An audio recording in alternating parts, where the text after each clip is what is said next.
Kaya itu tidak dilarang di dalam agama, selama kaya ini tidak membawa dia kepada kesesatan.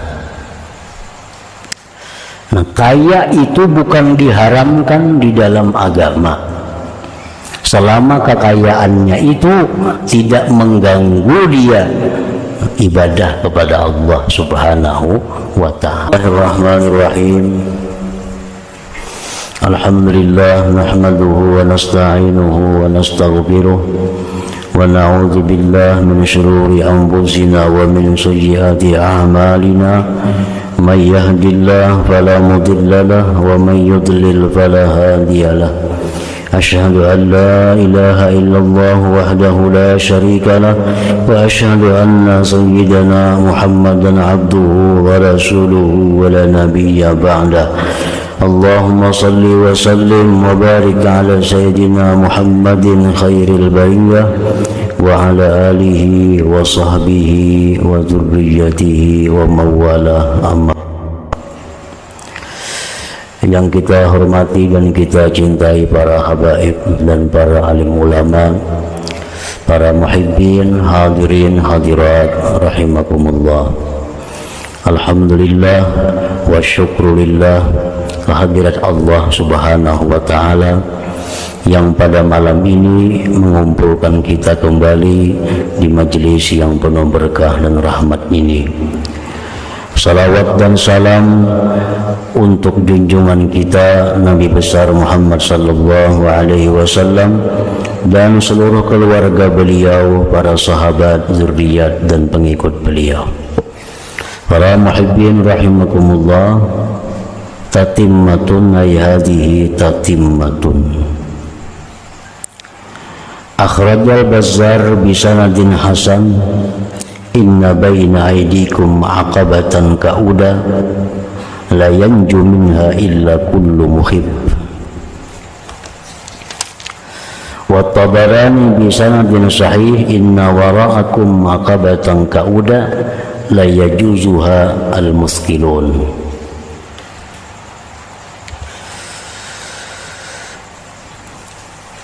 Rasulullah sallallahu alaihi wasallam bersabda, sesungguhnya di hadapan kamu ada sebuah jalan tunjakan yang sulit dilalui. Tidak bisa selamat daripada jalan sulit tadi kecuali tiap-tiap orang yang ringan bawaannya. Riwayat yang lain menyebutkan bahwa di belakang kamu ada satu jalan menanjak yang sulit, yang tidak bisa lewat di jalan itu orang-orang yang berat bawaannya, pikulannya. Qala Abu Darda rawihi, perawi hadis ini, fa ana uhib an atakhaffafa litilkal aqabah, maka aku ingin bahwa aku meringankan untuk itu jalan yang naik, yang sulit. Wal ka'ud bi fathin fadammil hamzah al aqabatus sa'ibah. Nah, para muhibbin rahimakumullah, hadis Rasulullah sallallahu alaihi wasallam ini menjelaskan kepada kita bahwasanya di depan kita, di hadapan kita ada satu jalan yang naik, menanjak, lagi sulit dilalui. Tidak bisa selamat lewat di jalan itu orang-orang yang membawa beban yang berat. Artinya bahwa di depan kita ini ada kematian. Itu yang pertama. Di depan kita ini ada yang namanya kematian. Dan kematian itu bukan menyelesaikan perkara. Kematian itu jangan dikatakan menyelesaikan perkara. Jangan ada ungkapan mati selesai. Itu ungkapan yang bukan dari orang yang beriman kepada Allah. Orang yang menganggap dengan mati selesai. Padahal Rasulullah menyatakan bahwa dengan kematian itulah sebenarnya dimulai perkara-perkara. Dengan kematian itulah dimulai segalanya. Dan kita akan menjalani suatu jalan yang menaik, yang sulit dilalui, yang tidak bisa naik orang-orang yang membawa beban-beban yang banyak.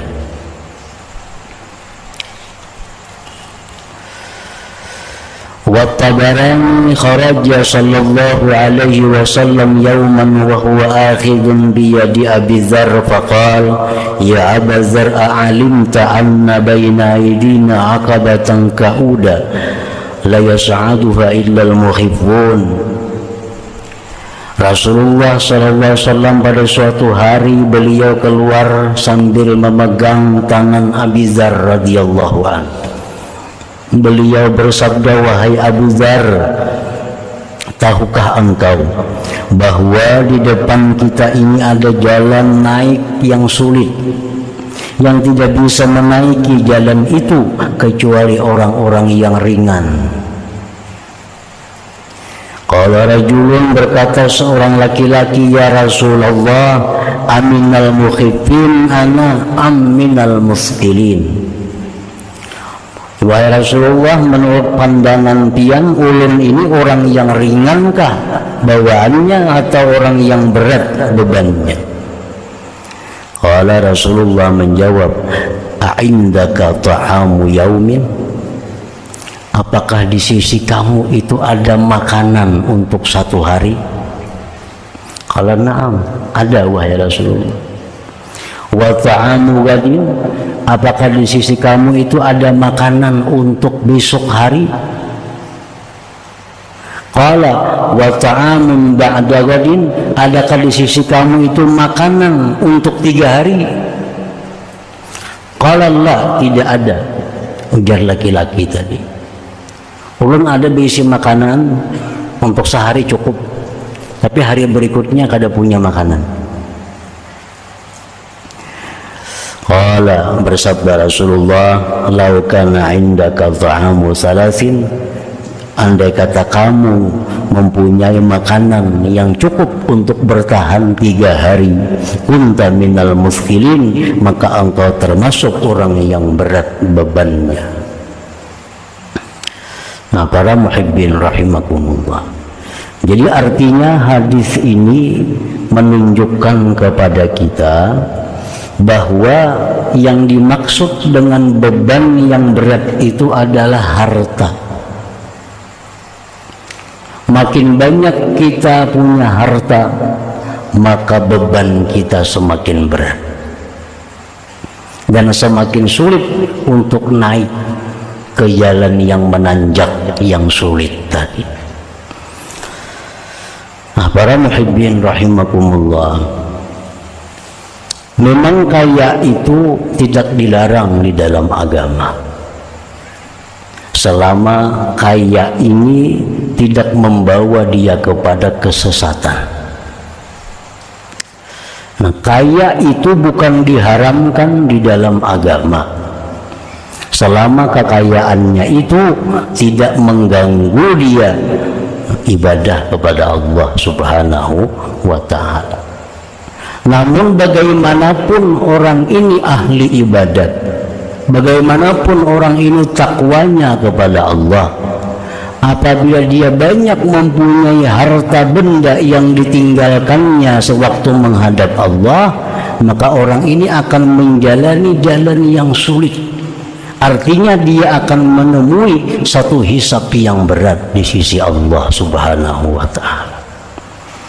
Dihisab artinya dari mana engkau dapat harta yang banyak itu, Nah, kemana engkau gunakan harta yang banyak itu?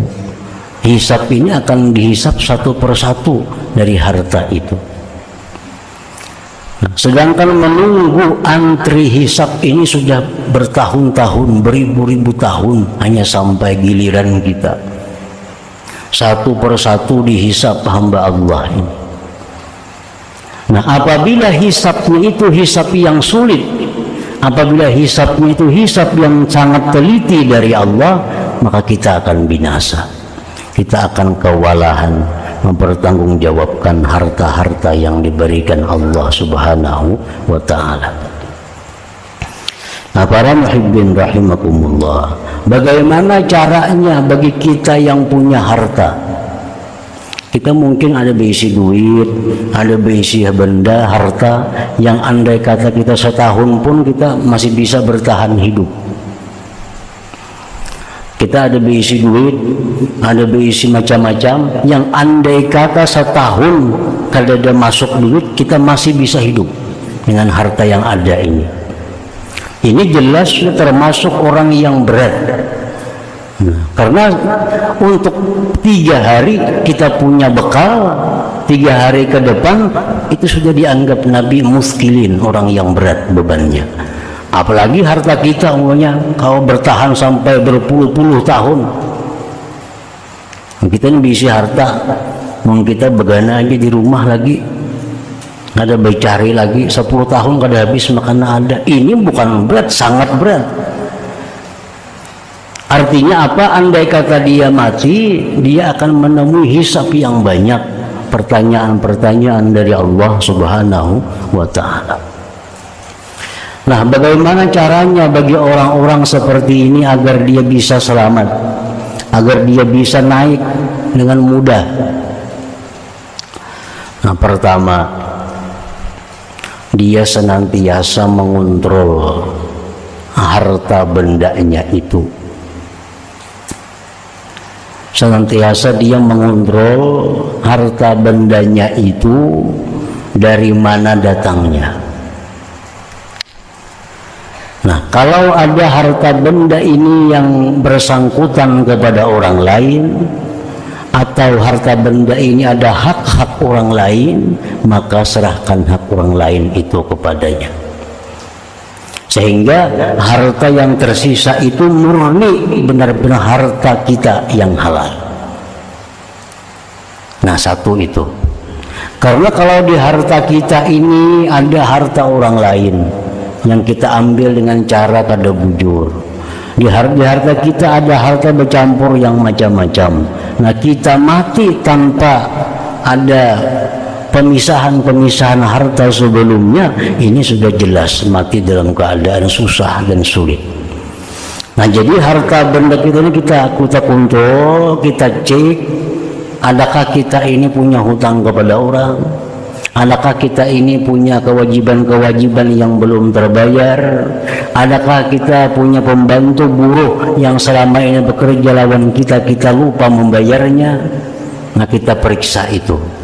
Nah, kalau ada itu selesaikan.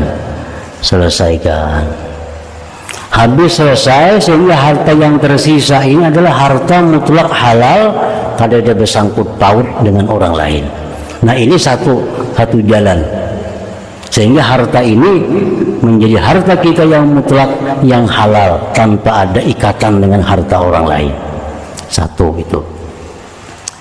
Nah, dilanjutkan cara yang kedua.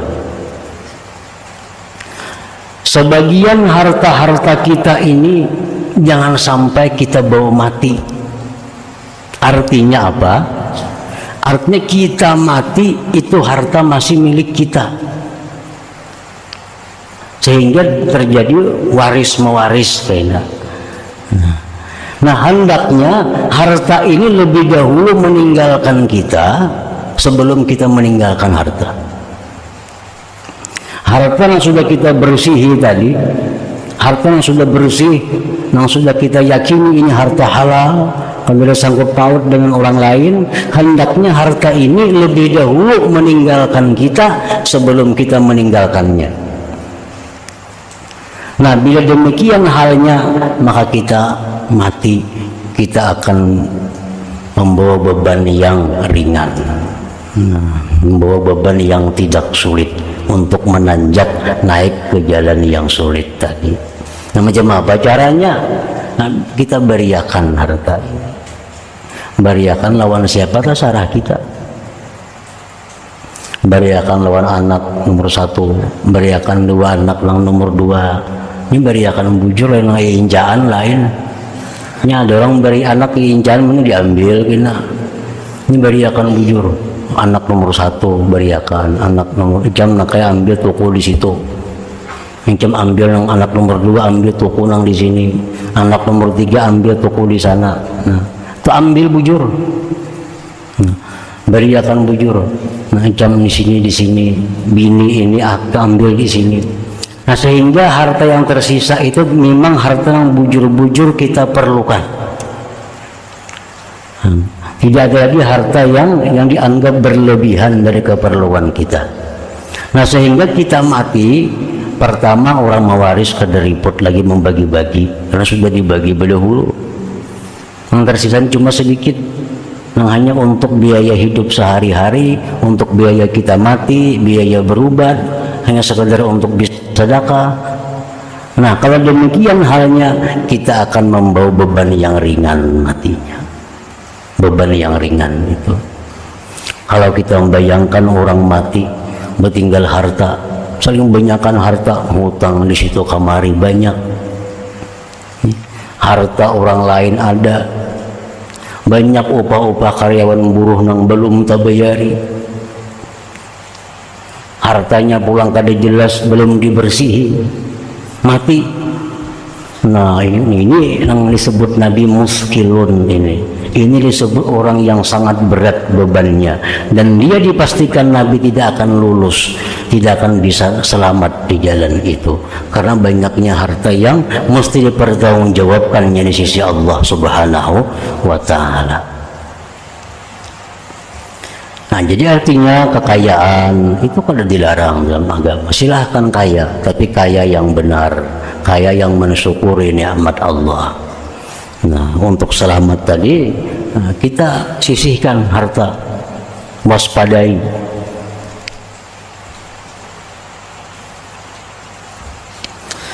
Wa Tirmidzi wa hasanahu al-kayyisu man dana nafsahu wa amila lima ba'dal maut.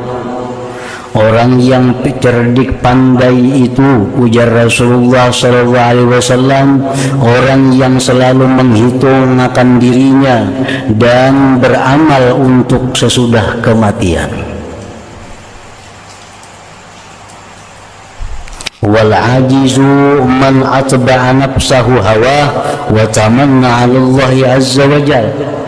Dan orang yang lemah itu, orang yang tidak pintar itu, orang yang mengikutkan nafsunya akan kehendak nafsunya, dan dia berangan-angan atas Allah azza wa jalla.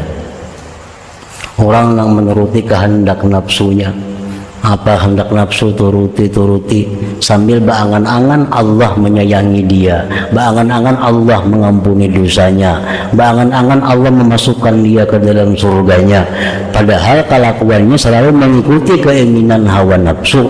Itu disebut Nabi orang yang ajis, orang yang lemah akalnya.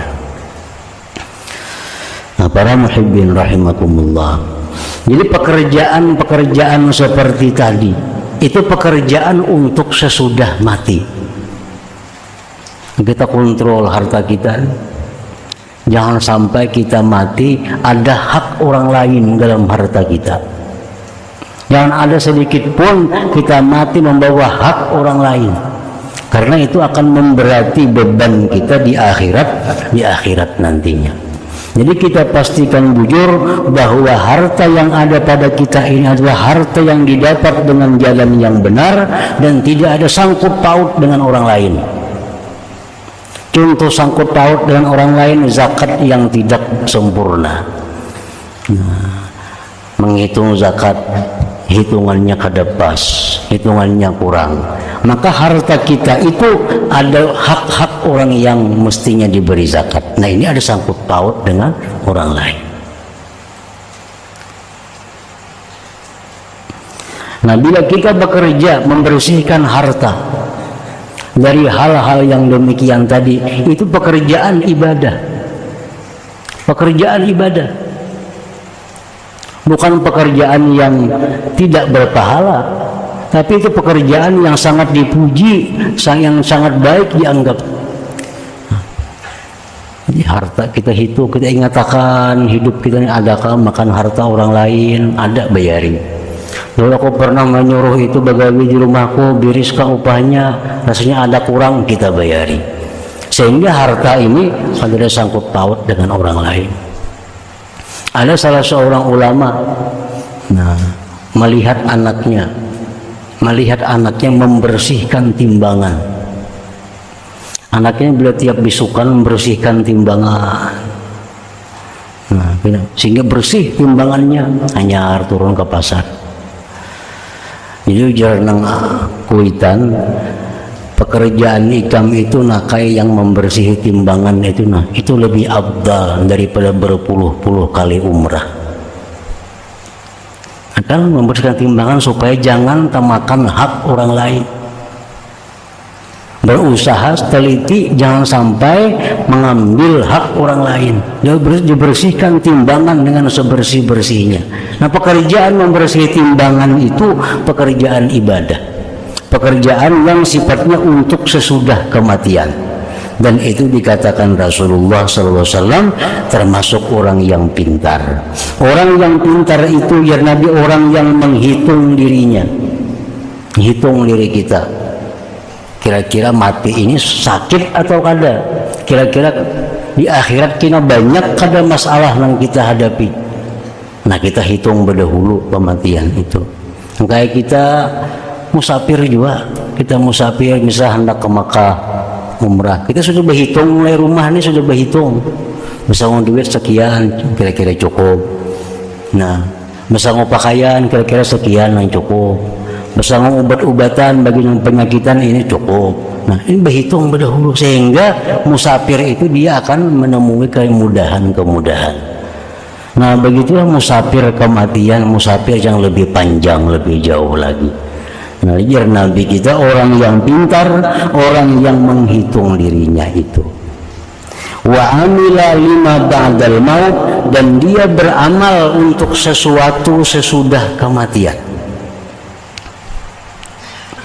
Wal ajiz man atba'a nafsahu hawaha wa tamanna 'ala Allah azza wa jalla, dan orang yang lemah akalnya, lemah kepintarannya, orang yang mengikutkan nafsunya akan kehendaknya dan berangan-angan atas Allah azza wa jalla. Gawian maksiat, beangan-angan dapat ampunan Allah.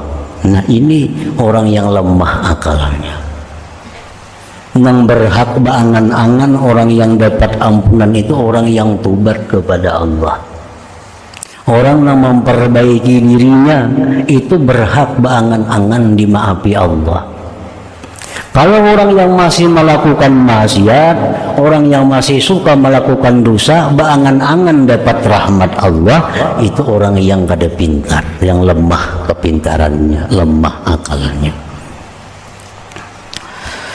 Nah, para muhibbin rahimakumullah, wal Bukhari, dan riwayat Imam Bukhari, al jannatu aqrabu ila ahadikum min syiraki na'lih wan naru mithlu dzalik.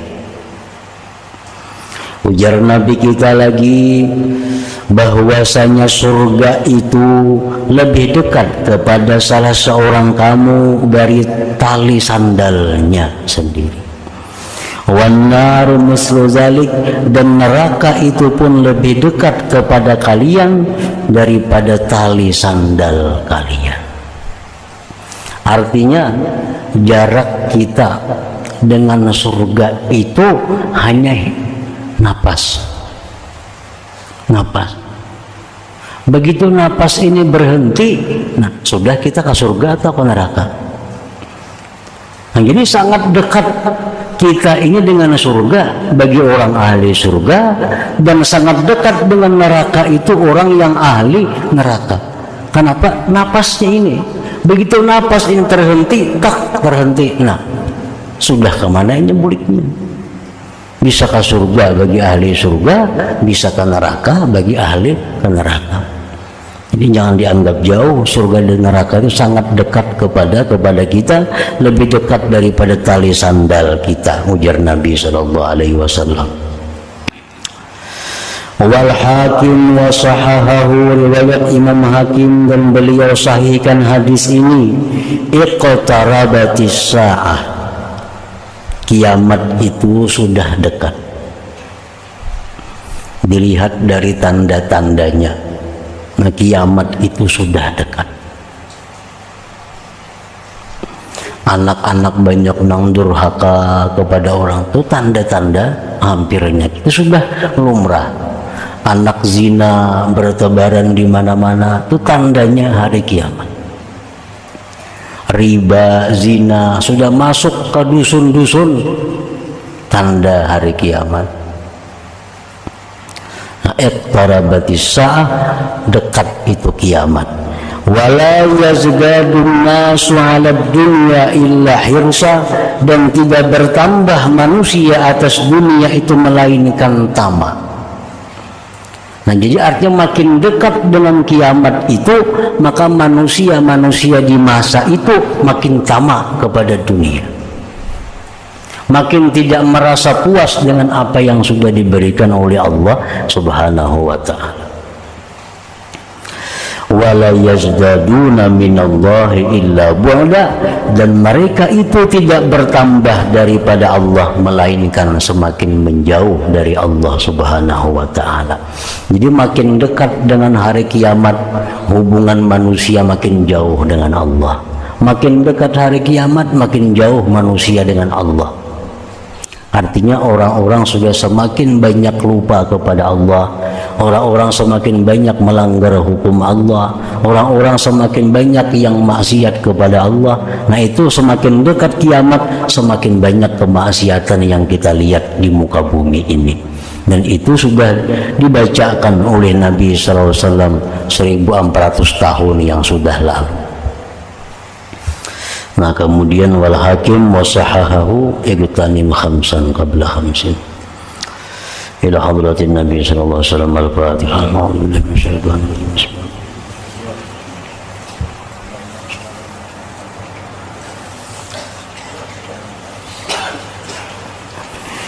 Asyhadu an la ilaha illallah wahdahu la syarika lahu وأشهد أن سيدنا محمدا عبده ورسوله. لا إله إلا الله نستغفر الله. لا إله إلا الله نستغفر الله. لا إله إلا الله نستغفر الله. لا إله إلا الله ونتوب إلى الله. لا إله إلا الله محمد رسول الله صلى الله عليه وسلم. ويا أرجو منه شفاعة صلوا عليه وسلموا تسليما. اللهم صل وسلم.